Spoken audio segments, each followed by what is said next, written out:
renseigner l'opinion nationale sur la situation sécuritaire dans cette contrée de la République. Qu'est-ce que nous pouvons en savoir plus?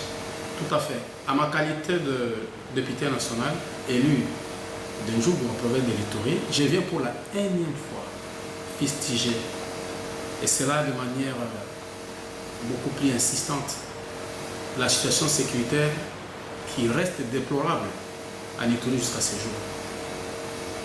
Le chef de l'État avait pris l'initiative non seulement de déployer, mais aussi d'appuyer en logistique et en personnel les opérations à Ituri. En plus de ça, il a pris l'initiative d'envoyer une délégation qui était partie pacifier. Nous saluons tout ça. Mais malheureusement, ça n'a pas encore produit de résultats attendus. Et c'est là précisément dans le secteur de Banyali Kilo, en Djougou, dans le secteur de Banyali Kilo. Pour preuve, le 19 août, vers 19h, il y a eu une incursion à Kilo Mission, où on a tué 2 personnes, on a pillé beaucoup de maisons. La même chose s'est produite toujours à Kilo Mission, dans le village Peng, le 18 août, où on a tué 4 personnes et on a incendié 2 maisons. Bien avant que ça, vers Damlo à Mongwalo, on a tué 4 taximens, vers le 16, je crois, août. Vous voyez comment les événements se succèdent, les 16, les 18, les 19. À l'ICI, il y a quelques semaines passées, 23 personnes ont été tuées, plusieurs maisons incendiées. Et j'ajoute à cela l'événement malheureux de Boudjendjel, où on a brûlé des gens vifs dans les maisons, suite à l'exécution toujours des éléments Codeco. La nuit, il y a eu au moins 37 personnes enterrées par le gouvernement provincial et par les autorités locales. À Mayolo, plus de 15 personnes, il y a même la tête de quelqu'un qui a été décapité, mis sur un plat. On a toutes ces preuves-là. On peut les donner à toutes les autorités, à toutes les personnes qui le veulent. Et donc, depuis que cette délégation est descendue, on a enregistré au moins 89 morts dans le secteur de Banyali Kilo. Je dis bien au moins. Et donc, j'attire l'attention du gouvernement national, j'attire l'attention des autorités, j'attire l'attention même du président de la République pour qu'on puisse mettre un accent particulier sur les opérations et surtout dans le secteur de Banyali Kilo. Pourquoi? Qu'est-ce que les gens visent là-bas? Nous dénonçons que les gens veulent nous exterminer parce que nous avons de l'or. On veut exterminer la race de Banyali qui se trouve dans le secteur de Banyali Kilo parce que les gens ont un plan d'exploiter l'or sans eux. Et cette politique-là, nous ne voulons pas. Nous demandons au président de la République de mettre un accent particulier parce qu'on a déjà enregistré sur les 15 groupements qui construisent le secteur de Banyali Kilo. Aujourd'hui, il n'en reste plus que 4.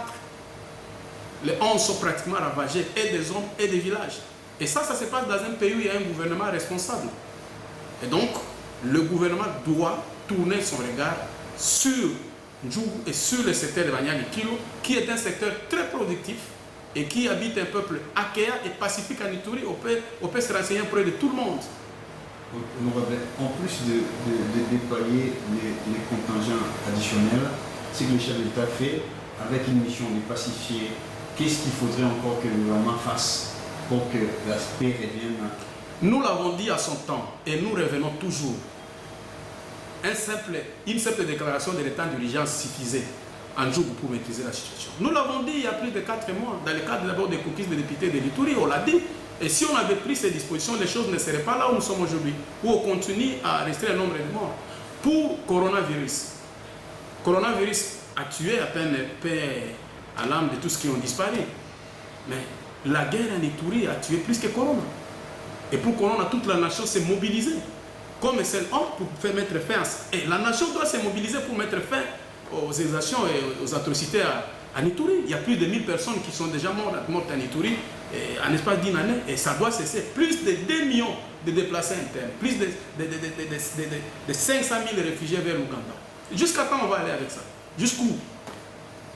Et donc, nous disons que pour la une fois, si nous appartenons à la République démocratique du Congo, si la province de l'Ituri est dans la République démocratique du Congo, si Ndjougou est dans la République démocratique du Congo, et si le secteur de Banyali Kilo se trouve dans la République démocratique du Congo, la République démocratique du Congo doit se lever pour défendre ces secteurs-là et pour défendre cette province-là. Honorable, une question. Vous avez, il y a 4 mois, soulevé la question de l'état de siège, que le chef de puisse décréter un état de siège à Djougou. Et donc, à votre possession, quels sont les éléments qui bloquent que cela est élevé parce que l'état d'urgence sanitaire, je viens de le dire, a été de manière spontanée déclaré. Alors que c'est aussi les... Il n'y a que la volonté. Qu'est-ce qui peut encore bloquer? Il n'y a que la volonté. S'ils veulent décréter, ils vont décréter. Qu'est-ce qui peut encore bloquer? Qu'est-ce qui peut bloquer? Qu'un gouvernement responsable établi puisse se lever pour défendre son territoire. Qu'est-ce qui peut le bloquer? Je refuse de croire qu'une petite milice mal organisée puisse mettre en déroute la 8e puissance de l'Afrique, notre armée. Je refuse de croire à ça. Je refuse de croire à ça. Et donc, j'en appelle encore au gouvernement. Si nous sommes dans cette république, il faut que le gouvernement se lève et il faut que le président de la République tourne personnellement, je le dis bien, ces regards vers l'Ituri, vers Ndjougou et vers le secteur de Banyali Kilo. Nous sommes exterminés. Il n'y a pas une année, le chef d'État avait fait une descente à Djougou personnellement. Cela n'a pas suffi.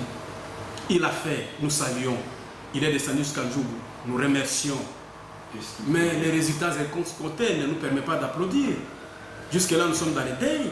En tant que député national, avez-vous des idées pratiques qui pourraient permettre à ce que le gouvernement parvienne à mettre en déroute Nos idées pratiques, nous l'avons déjà dit, nous l'avons déjà couché. Il y a des documents que nous avons écrits. Nous l'avons déjà dit.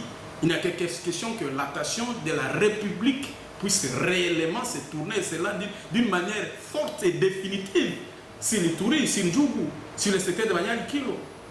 Il faut que ça se fasse. Ça doit s'arrêter, on ne peut pas aller jusque-là. Ou bien nous sommes dans la République, nous ne sommes pas dans la République. Honorable, il y a un comité local qui fournit des informations sur le plan sécuritaire en Ituri. Vous vous ressourcez également là-bas pour avoir de plus en plus de détails sur d'autres éléments. Bien sûr, nous nous ressourçons, mais les réalités du terrain parlent plus que ça. C'est-à-dire? Ils peuvent donner un rapport qu'ils veulent, mais aussi longtemps que les gens meurent. Nous avons besoin que les gens ne meurent pas. Nous avons besoin que les gens rentrent dans leur vie quotidienne. Nous avons besoin que les déplacés qui sont à Bunia rentrent dans leur village, travaillent, produisent pour que la République puisse avancer. C'est ça dont nous avons besoin. Tous les rapports qui peuvent venir, mais s'il n'y a pas de résultat, à quoi ça sert? Je ne veux pas remettre le travail en cause. Je salue notre armée et je salue la mémoire de tous les militaires qui tombent jour et nuit sur le terrain. Mais je dis que ça doit être plus que ça. Et alors, dans le cas où les enfants des terroirs sont impliqués dans des différents... Qu'on les arrête? Qu'on les arrête? Comment dénoncer pour cela? Mais nous les dénonçons jour et nuit, on a déjà dit. On a déjà dit qui est Codeco, il est recruté dans quelle ethnie, c'est connu. Les complices sont connus.